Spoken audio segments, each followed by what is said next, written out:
Good morning, everyone. Happy Friday. My name is Gabriel Green. I am the Director of Artistic Development at La Jolla Playhouse, and it is my honor to welcome you to another Coffee with the Playhouse. We have some wonderful conversations brewing up for you this morning. Christopher Ashley is going to be speaking with Storm Lever and Eric Anderson, stars of our world premiere musical Fly, which at this time last year was just preparing for its opening night. So we'll hear about that and everything that's been happening since. He'll also be speaking to Anjanette Maraya-Ramey, founder of Maraya Performing Arts, and the driving force behind Towards Belonging, our newest digital wow offering coming out soon. Before we jump into that, though, we're going to do our customary trivia game. We're going to give you 3 questions. Email the correct answers to marketing@ljp.org and be entered to win some delicious coffee gift cards. To be clear, the cards themselves are not what's delicious. They provide you the opportunity to trade them for coffee, which is delicious.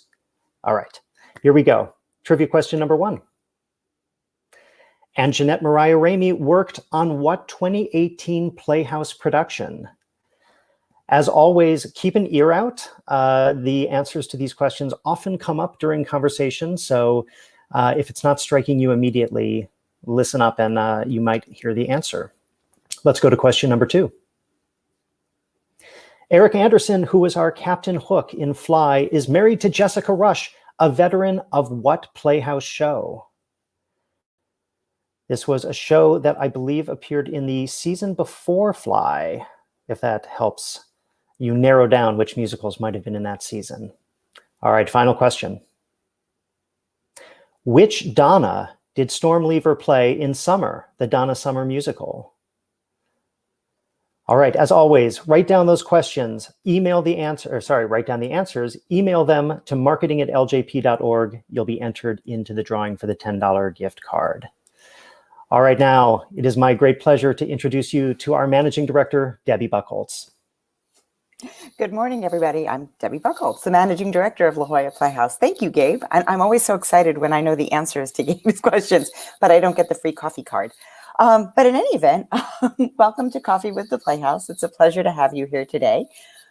We're all busy as usual, getting ready for a number of virtual WOW projects. And also we are prepping for our spring fundraiser, Lights Up, a virtual benefit for La Jolla Playhouse.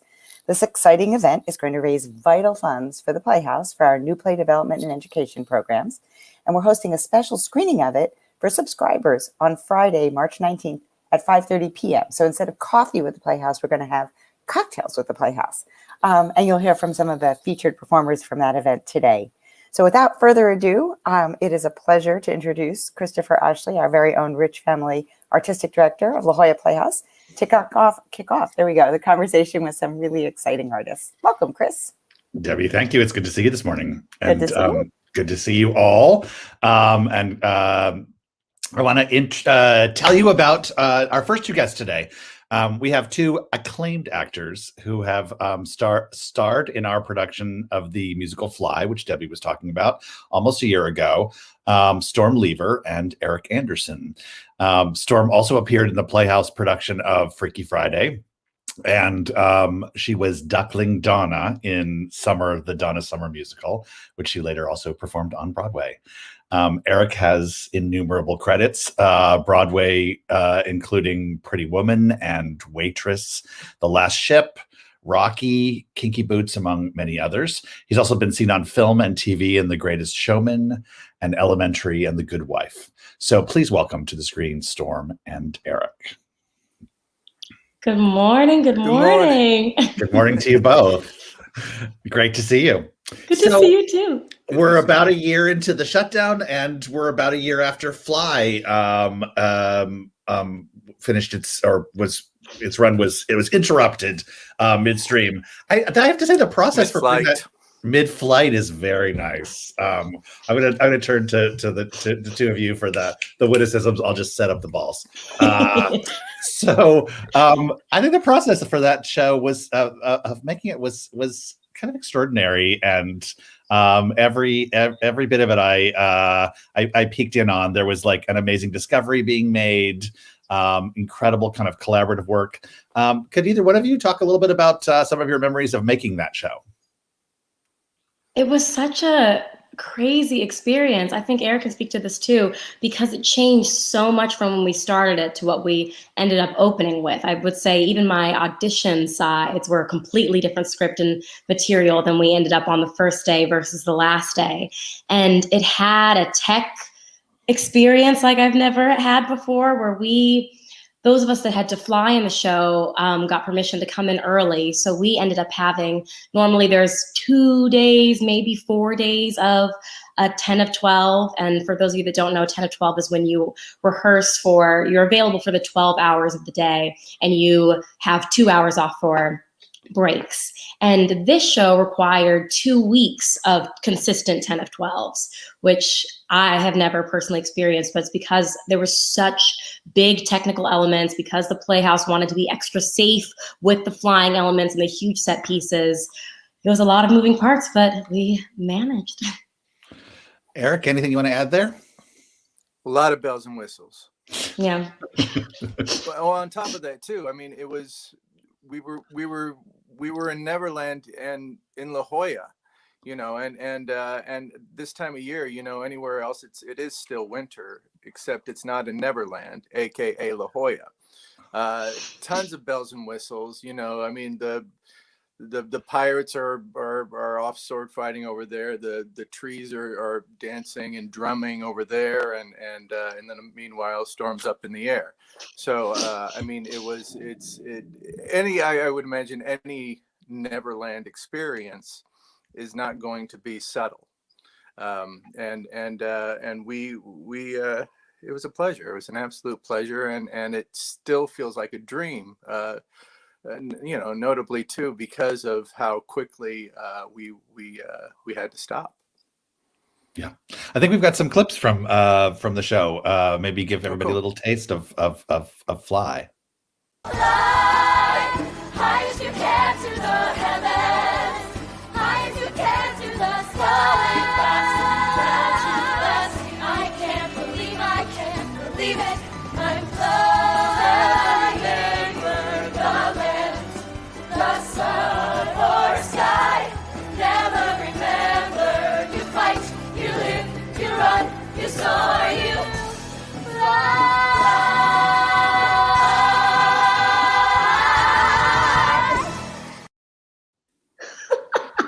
You better fly. Oh my gosh. It's so funny watching that. My stomach will always drop watching those drops. There was no acting involved of trying to be the shocked new girl flying for the first time. Every time it feels like the first time, it is. Those feelings come rushing back. I love that.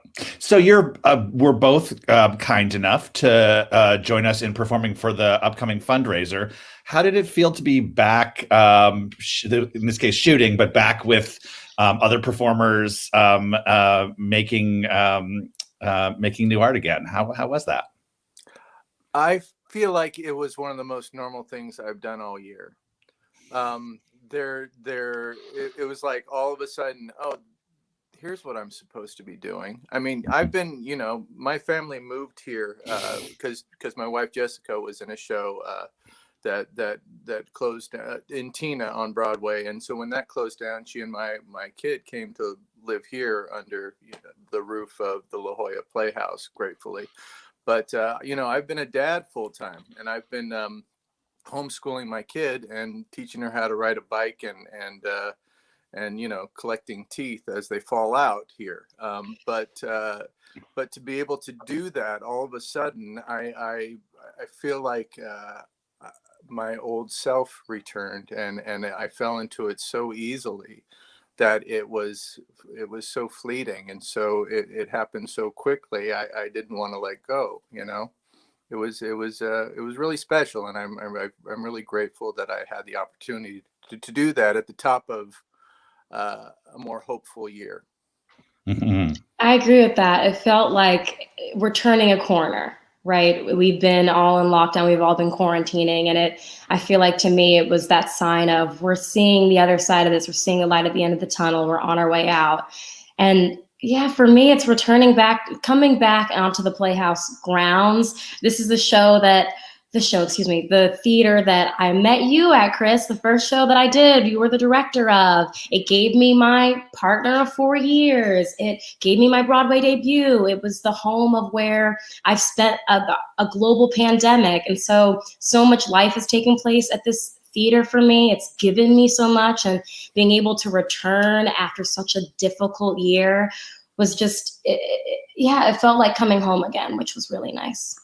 I love that. It's Eric, when you said the word normal, it's I think the only time in my life where that's really a high compliment, when something feels normal, or that's something like that's yes, normal is great suddenly. Yeah. It's wild. It's funny what our normal is. I mean, our normal isn't your typical normal. So, it takes calibrating to get into the swing of things. Yeah. Well, I love all the vocabulary that's grown up too around before, during, and after, right? I mean, I love some of my friends use the phrase the before times for before the shutdown, and like pre-COVID, and now all this new language around the restart, the reset, come through, Roaring 20s, come through. Exactly right. I want to talk to you a little bit, Storm, about so you mentioned the process of Summer, and that too went through huge changes in the course of its Playhouse time, and then on a way to Broadway. Can you talk about what changed from the early days at the Playhouse to opening that on Broadway for that show for you? Yeah, a lot changed. What's great about starting a show at the Playhouse is the audience there is so wise. They are seasoned theater people. They're dedicated subscribers, dedicated theater folks. There's such a great arts culture around San Diego. And so I think a show trying out there is really getting a sense of how audiences are reacting.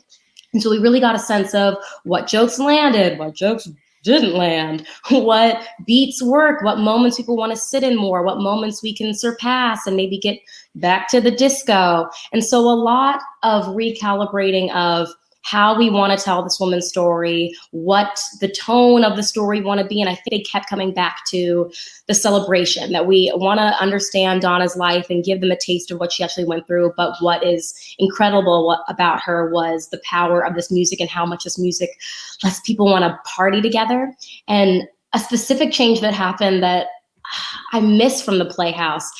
For any of you that were a part of seeing Summer would know that after the production ended, you go outside into the Playhouse lobby and you exit the Playhouse doors, and there is a disco happening at La Jolla Playhouse. We had one of the ensemble members, Ari Groover, DJ outside, and everybody that saw the show can dance outside, relive the disco fever, and the cast gets to join them after the show. And we get to break down that fourth wall and celebrate with the audience members, which I've never done in a show before, which I love, because we're often having these separate experiences by being on the stage, but also having this communal experience, and theater's so live and right in front of you and immediate. And so it was nice to combine those two and share that experience. And on Broadway, just with how you can't keep the crew there that late, and so we had to release people sooner, we lost that. We weren't allowed to have our after party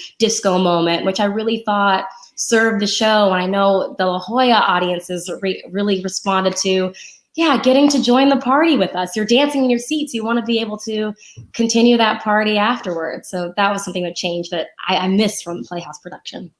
I love that about the kind of Playhouse culture, that there's a lot of site-specific work and immersive work, and like Des on that production was like, hey, let's have a party that doesn't sort of stop when the curtain comes down. I think the audiences here really do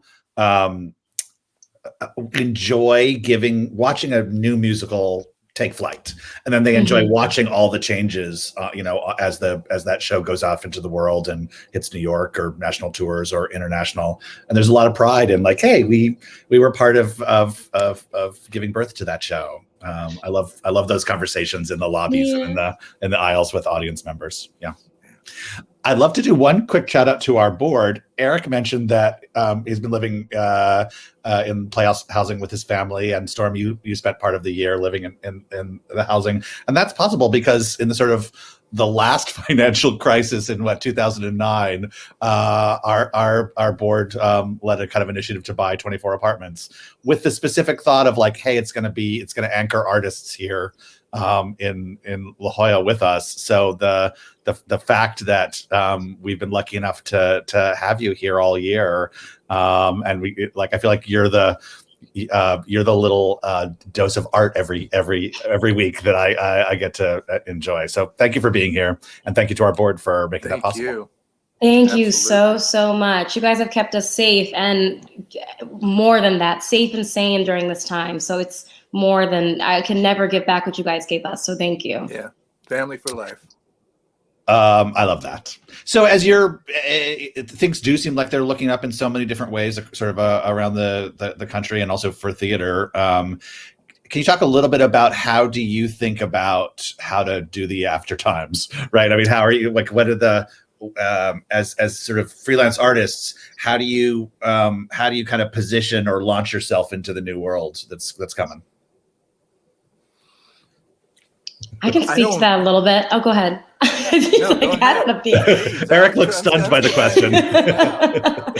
Right, we're all figuring it out and trying to figure out what the next step looks like. There's so many things that are up in the air. There were so many projects that have come and gone that were supposed to happen. I know I looked at a post that happened last week where there was a Playhouse production called The Hang in It that was supposed to open last week that I've been in the workshops for years past, and that opening date came and went, and like so many other shows. And I think it's just a game of we're all being patient. We've all been brushing up and trying not to be too crusty when the theater's doors open back up.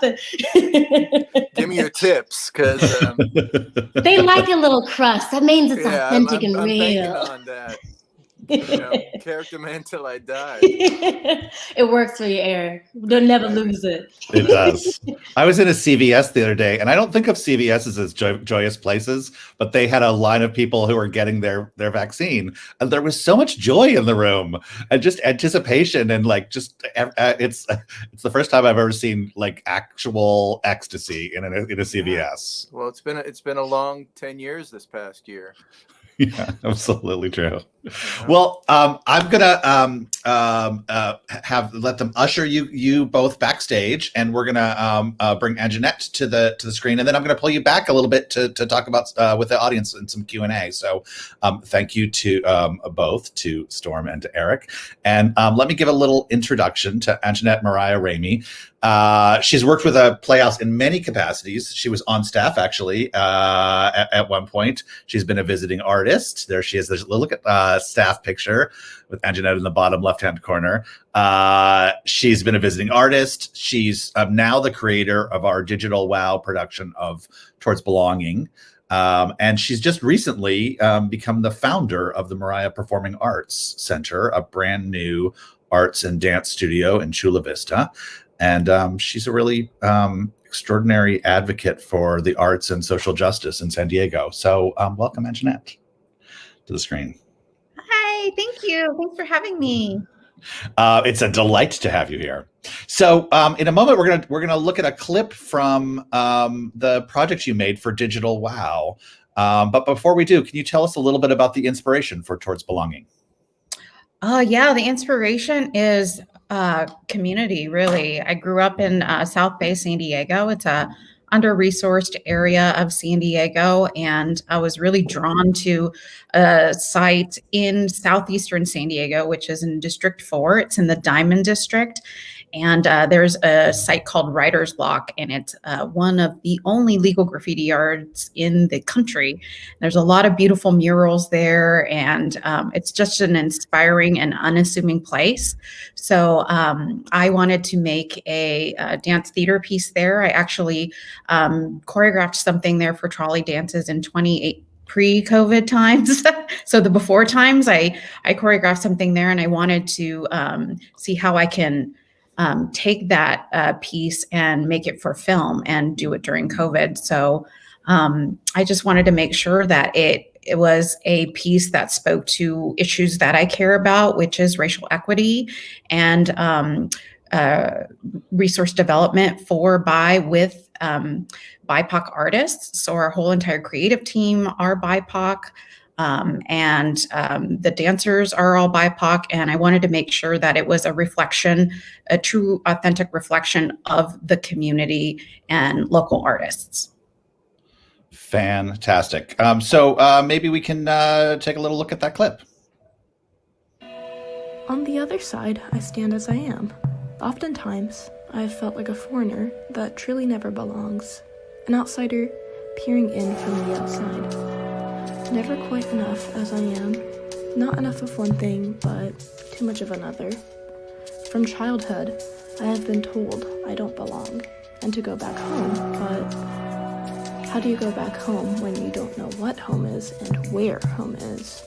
How do you tell a child that they do not belong for being born the way they are born? Restrained by perceptions of what I am supposed to be versus what I actually am. Restrained by ideas of how I'm supposed to look because of where I come from. Restrained by judgment of ingrained prejudice and preconceived notions, which I have no control over. Oh, that's just a little taster teaser. It's a really, really extraordinary piece. Can you talk a little bit about what it was like to film this piece? How did the dance and the poetry and the music all come together? Oh my gosh, it was really challenging. So we didn't know what came first, the chicken or the egg. So actually we started with the poetry, and the poetry led to the choreography and the storyboarding. And the poetry was really based on people who lived in the community, or stories of people that we heard who live in the community. The artist, Gil Soto, our spoken word artist, lives in Southeastern San Diego. My parents live in Southeastern San Diego.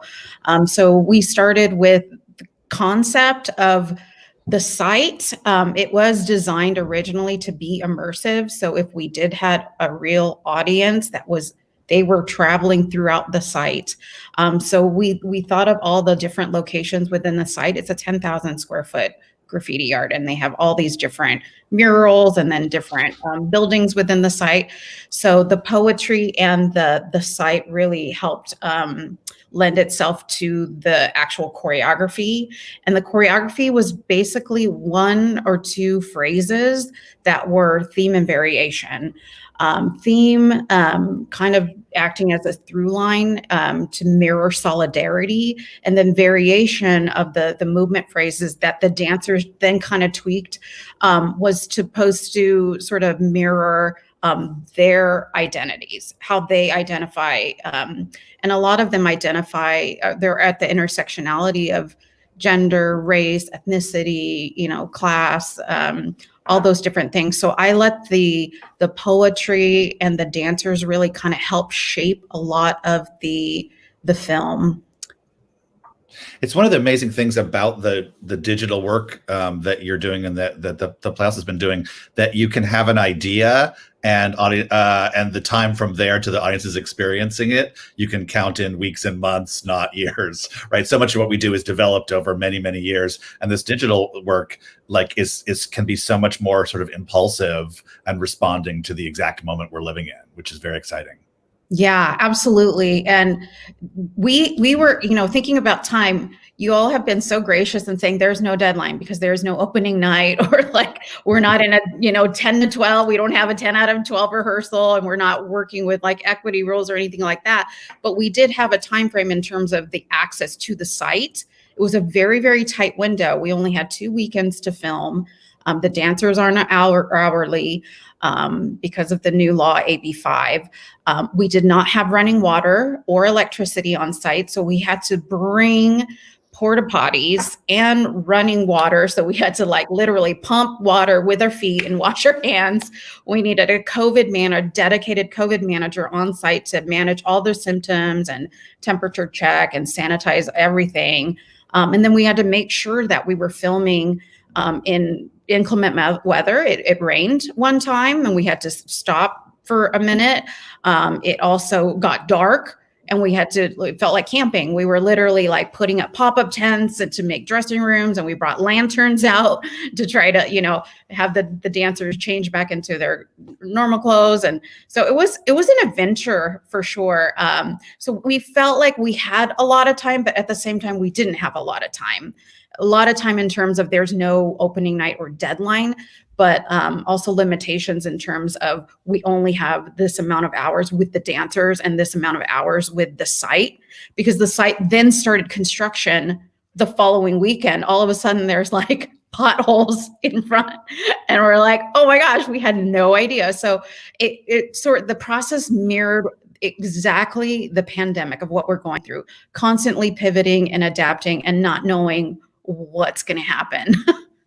Yeah, these pieces have all the complications of making a theater piece, all the complications of making a film, and then there's also these very involved safety plans that you're trying to execute on to keep everybody safe. So they're kind of triple complicated to make, but I think what you've created is extraordinary. Thanks. You've also recently realized a longtime dream of creating your own arts and dance studio. Can you tell us about the opening and your journey to that moment? Yeah. So, oh my goodness, it's been a long, long journey. I dreamt of this for a very, very long time. I've had some really intense health issues. About 4 years ago, I suffered a brain hemorrhage and I lived. And then 2.5 years ago, I was diagnosed with a rare form of leukemia and I lived and survived. And about a year ago, when I learned that I was in remission, I said, I'm going to start writing a business plan and I'm just going to go for it. I'm going to realize my dreams. There's no day but today, right? From Rent.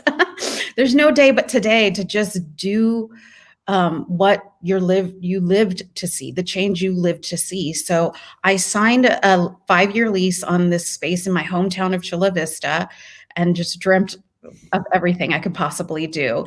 And that was on March 2nd, 2020, just about 15 days before the Governor Newsom said we had to shut down. So I thought, oh my gosh, here I go. Here's another near-death experience. I already experienced 2 of those. Here comes another one. But I am such a warrior and a fighter, and I just believed wholeheartedly that the community would support me and help me get to the grand opening, which we finally did last week, February 20th, 2021. And that's me dancing. I didn't think I would be dancing, but I did. We're open now and we're socially distant indoors for youth. And then we built an outdoor studio. That was also happenstance and accident. We had leftover pieces of sprung marley flooring. So I was like, yeah, I'm not going to throw that away. So let me just go build an outdoor studio. We have a Zoom room. We just have everything. So our grand opening, I call it the grand reopening because we've like opened virtually, shut down, open, shut down, open, shut down. So grand whatever opening for the 15th time. We're here and we offer classes for youth all the way to seniors in dance, music, and theater. I love that. You're actually in the studio. Do you want to give us a little bit of a tour with your computer? Yes, I'm going to try to do this very slowly, but I'm here at the front lobby. We worked with a lot of local artists too to help us design the space and decorate it. And it was a lot of volunteers' hands on this space. So this is just the outside. You'll see it rained last week, which was a nightmare because this is our outdoor studio, but we threw up this tent last minute. It was the only thing we can find. You could see how resourceful we found 2x4s to weigh down our tarps. There is like rolls of marley under there. We literally had an hour to like protect this floor any way we could. So we just started grabbing things. And here I am in the lobby. I call it our wall of fame.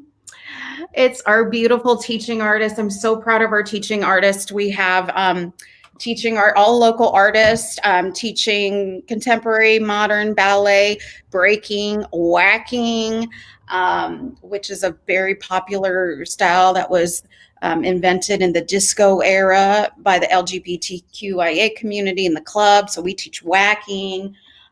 We've got breaking. Some of the Dino here and Dom are some of them are training for the Olympics. So now that breaking is an Olympic sport. We've got hip hop, choreography. That's Moana there. Moana is one of the first female dancers in the Jabberwockies. Really, really proud of all our teaching artists. They're so amazing. This is our front lobby here. We've got our Mariah Performing Arts sign.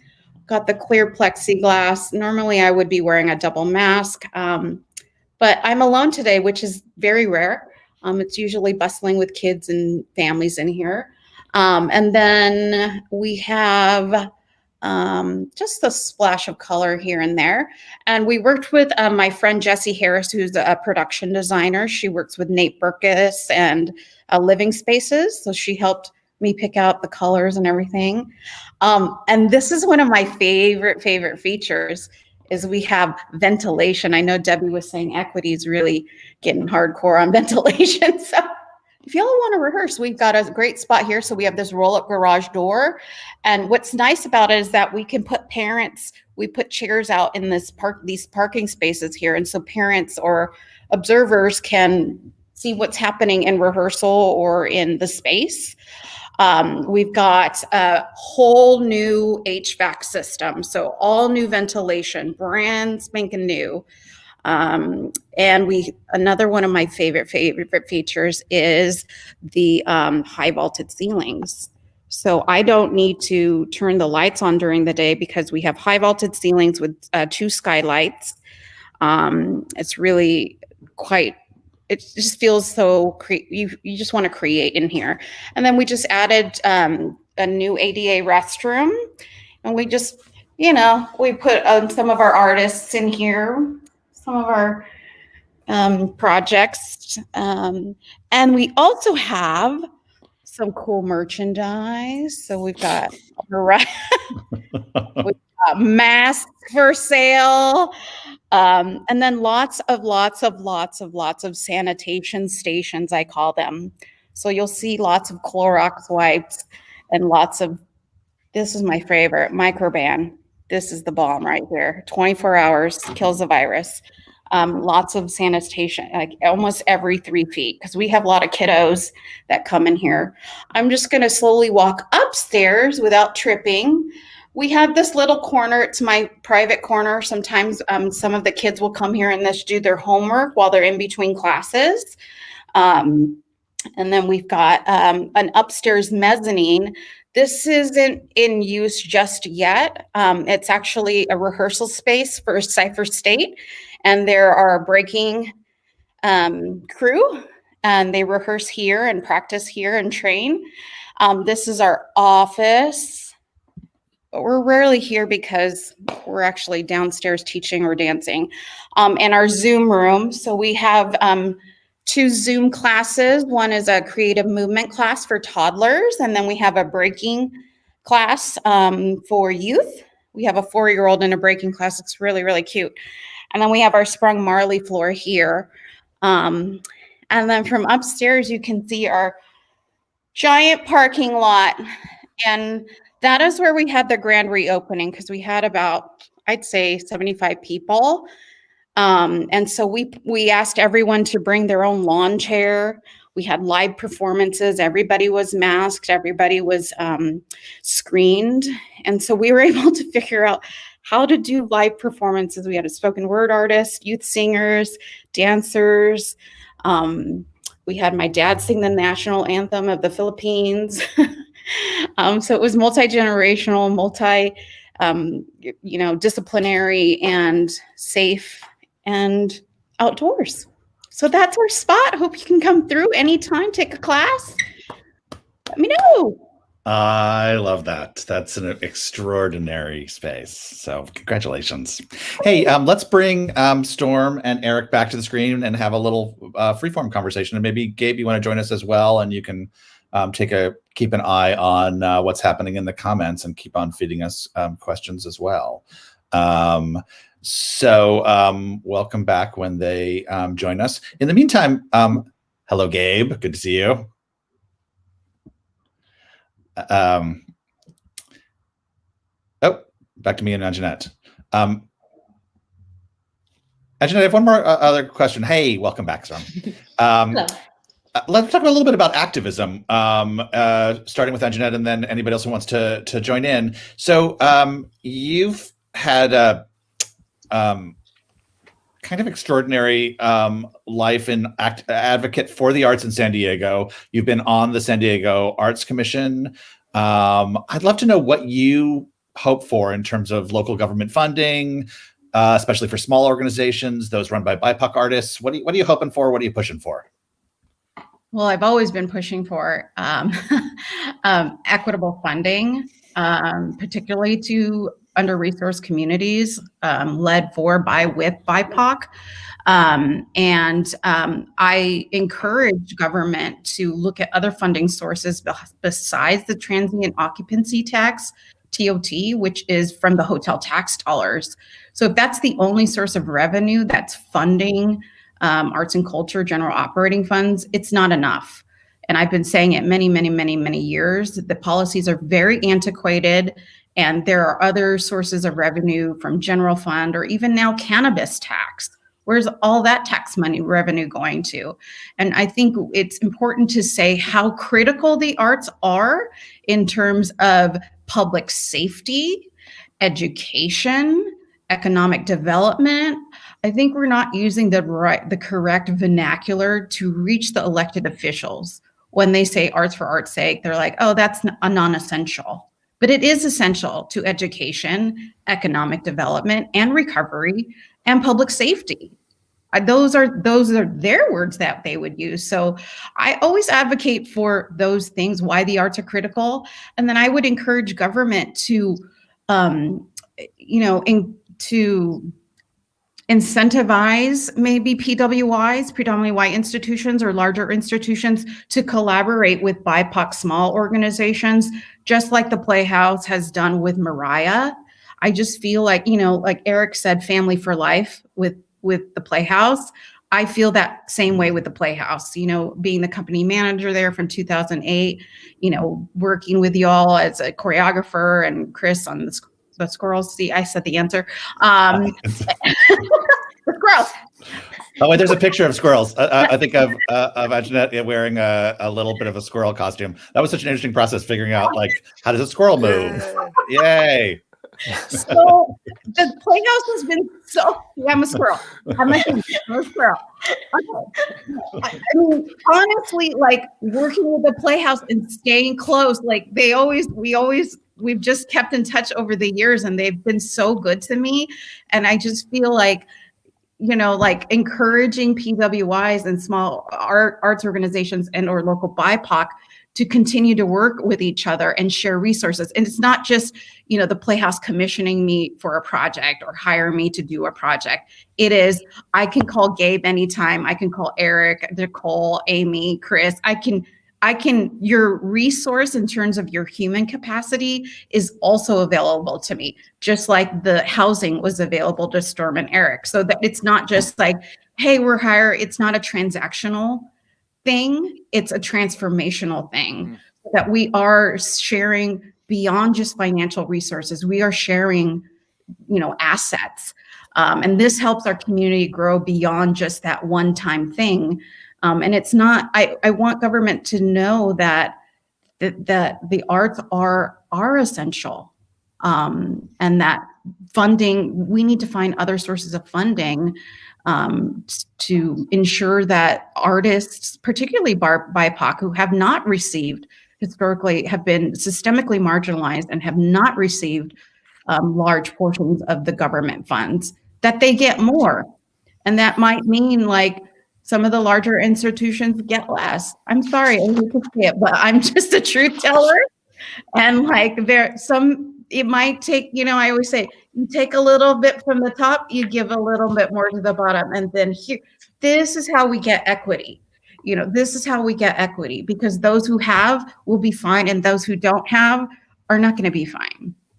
So that's my, if I were at city council, that's what I would say. Well said. Love that.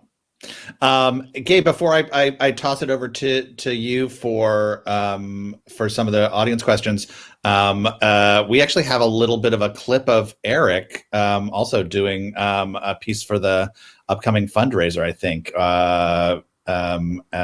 So why don't you? I think it's I Miss My Hand. Let's roll that when ready. I miss my hand. I miss the way I held my gun. I miss my hand. Now I only have the one. I miss the touch of the watery fence, and I miss the way I used to be before I lost my hand.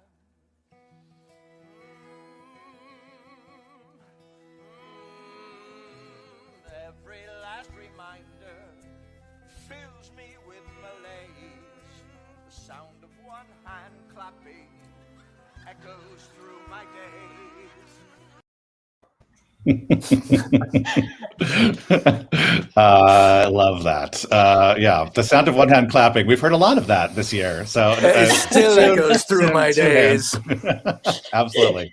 So Gabe, do you have a question or two for us? Yeah, absolutely. We have some great questions in the chat, but just because you happen to share that clip, Chris, I would love to hear from Eric and Storm. So as mentioned, you both participated in some video segments for our upcoming spring fundraiser. Eric, you reprise I Miss My Hand in a special solo command performance on our empty stage. And Storm, you were part of a brand new commissioned number by Benjamin Velez and David Camp, the songwriters for Kiss My Aztec, which was on our stage a year or so ago. I'd love to hear I think it's astounding, and I don't think a lot of people fully can grasp just how complicated the practicalities of marshaling these resources to film what turns out to be like a 3 or 4 or 5 minute clip. Can you just talk a little bit about the process, separate from the songs themselves? Just what did it take to bring this into existence? I'll start. It was, first off, the Playhouse was so thorough with all of their COVID safety, which I was so happy about. I've really been quarantined during this past year. So of course, anytime you know you're going to step outside that bubble, you want to make sure that you're doing it safely. And we had a hour-long COVID safety training. Everybody got tested. I got tested a week prior, and then 2 days before we actually went in to record. When I shot, everyone was in masks. We shot outside for a big portion of it. You guys, I should not say they, you guys made us feel so protected, so safe. All the resources too. If we did feel nervous about anything, we had people that we could go to. So that it takes a lot. It's not just throwing up, like you said, it's a 3 to 4 minute number, but it takes a lot of prep work to make sure that you are doing it where everybody's protected and everybody can protect each other as we're starting to gather again. So I'm really glad you guys took those precautions. I should say thank you to UC San Diego, which has an excellent testing program and has made that available to us and the artists we work with. So thank you for that. Great. Gabe, back to you. Eric, wait, I just was going to say, we also had your costume. So we still had it. There was a little bit of and there was reconnection with the character. There was still some of the bamboo set too. There was a 2-story little set piece that I got to climb all around, and it was absolutely surreal and comforting at the same time. Wonderful. Did I miss my hand take on a new meaning? Sorry to. Oh my God, I miss my hand. The hand could be so many things. Yeah. Anjanette, Karen Quinones has a couple of questions for you, including a wonderful opportunity for you to plug your classes. She was asking if you offer beginning dance lessons. So what is the full scope of the classes you offer? And she also asks how you What drew you to dance originally, and how has it transformed you? Hi, Karen. Yes, we offer all levels of dance. Most of our classes are open level right now, and all of our teaching artists adapt to each person's comfort level. So if you're beginning, great. If you're retired like me and just needs to brush up, come on through. And we have pre-professional and professional dancers all taking together because we are about diversity, equity, inclusion. So we want everyone to feel comfortable and welcome coming in here. And that's actually what drew me to dance, is that I was a late bloomer. I didn't discover dance until I was in junior college. And I didn't think it was a career because as a first generation Filipino American, my parents immigrated here for the American dream, thinking that I would be a nurse or a doctor or, something that was a little bit more steady. So I just didn't feel like it was my jam. So I stumbled into a dance class and I felt this strong sense of belonging. And I saw people working really, really hard and really working hard towards being better at their craft. And I just fell in love. So I continued on with studying dance and got my BFA in dance performance and choreography at Cal Arts. And it transformed my life in a way that I never would have had imagined. It showed me strength and resilience. It showed me that hard work is rewarding and meaningful, and that dance and the arts are a way to unite disparately, seemingly disparate communities, and to articulate social justice issues. So I always use my art to tell a story and to say something that words can often not say. Excellent.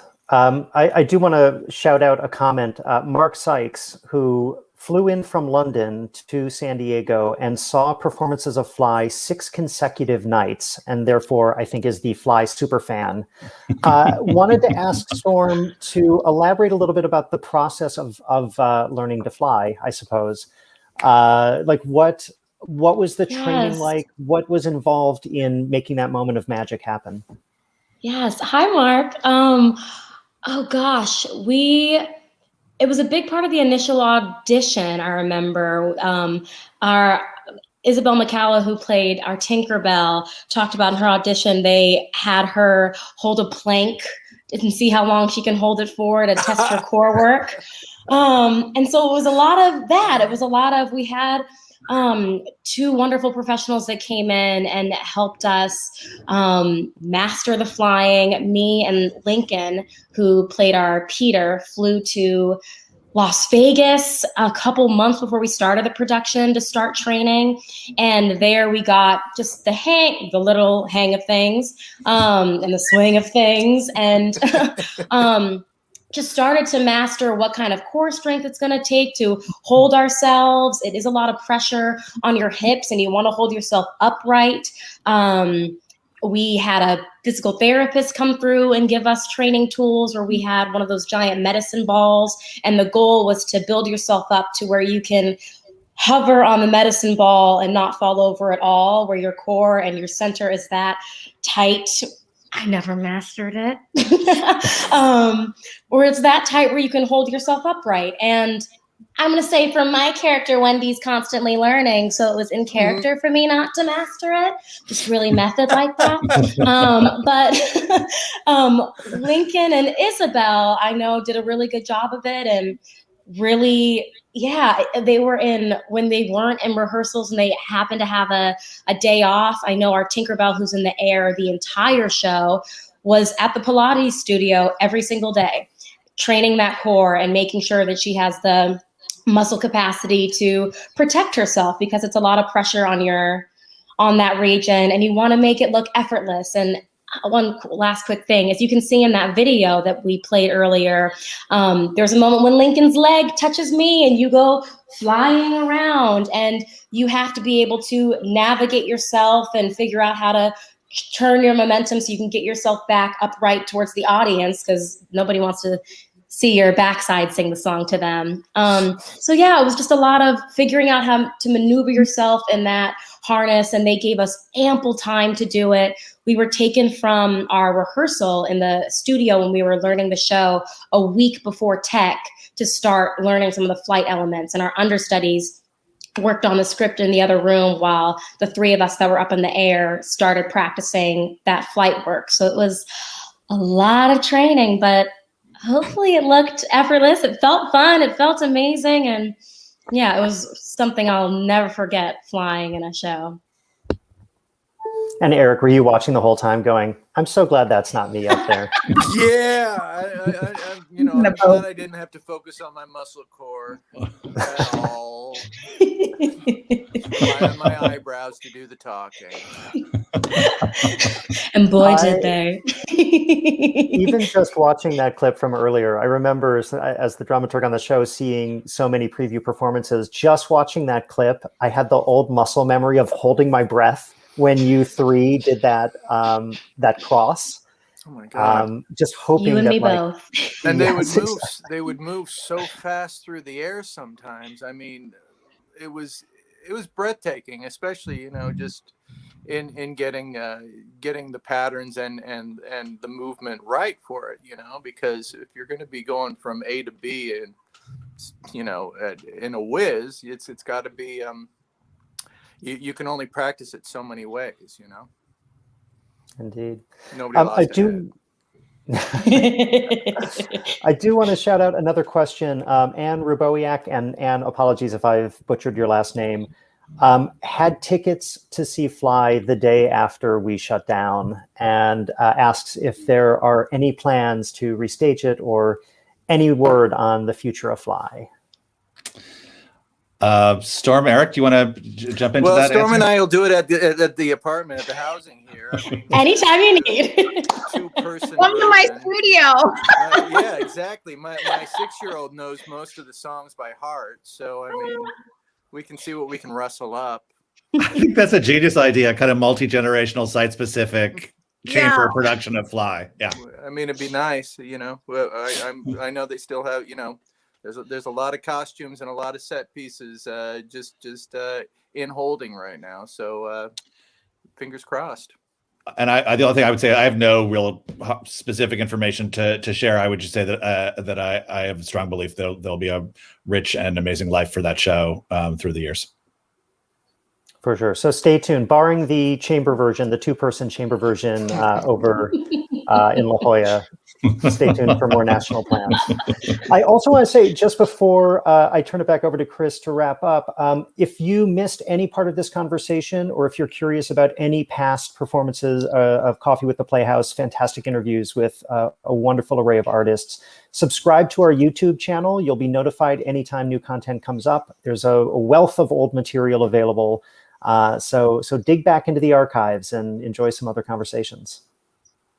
Fantastic. I would just like to say it is a privilege to have these three artists with us in our life at the Playhouse. And thank you for joining us today. And I don't think I'm not working on that multi-generational site-specific Fly. I think it's like there's a genius idea in there, and we'll keep on it. So thank you so much for joining us, and thank you to the audience for being so incredibly supportive of the digital work, patient about our return to live performance. And thank you for joining us today. And I'm going to throw back to Debbie for a bit of a wrap up. Thank you, Chris. Although you did sort of wrap it up, I'm looking forward to seeing you fly one day. That would be really fun.